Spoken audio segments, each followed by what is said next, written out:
బీహార్ ప్రజల్లో పెద్ద మార్పే కనబడుతుంది. అది పర్ఫెక్ట్ వైపుకి వెళ్తుందా? లేకపోతే మరొక వైపుకి వెళ్తుందా? అన్నది చూడాలి. అంటే ఏ వైపుకి వెళ్తుంది అన్నటువంటిది. బీహార్ చరిత్రలోనే అత్యధిక పోలింగ్ శాతం నమోదైంది. 64.66%. అదేంటి 36 మంది అంటే లేదా 35, 37 మంది వదిలేసినట్టే గదా! 36 మంది వదిలేసినట్టే గదా! లేదా 35 మంది వదిలేసినట్టే గదా! అనుకుంటాం. కానీ అక్కడున్నోళ్ళు దేశంలోని ఇతర రాష్ట్రాల్లో పనులకు వెళ్తారు. వాళ్ళు తిరిగి వెళ్ళేది తక్కువ. ఎలక్షన్స్ అప్పుడు కూడా పట్టించుకోరు. అందుకని 50%, 55% ఇట్లా పోలవుతుంది. గతంలో కరోనా ఇంపాక్ట్ కారణంగా తక్కువ పోలింగ్ నమోదైంది. ఈ ట్రిప్ 64.64% అంటే ఆషామాషి గాదు.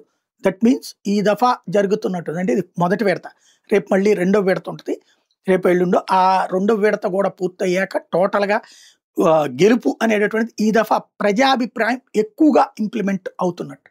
తద్వారా ప్రజలు బీహార్‌లో ఇచ్చేటటువంటి తీర్పు దేశంలో మారుతున్న రాజకీయాలకు సాక్ష్యం అవుతది.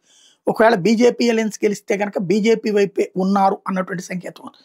అదే ఐఎన్‌డీఏ అలయన్స్ కనుక గెలిస్తే అది బీహార్ లాంటి చోట్లనే బీజేపీని పక్కన పెట్టారు అన్నటువంటి ఫీలింగ్ టోటల్‌గా దేశవ్యాప్త ఇంపాక్ట్ చూపెట్టేటటువంటి అవకాశం ఉంటది.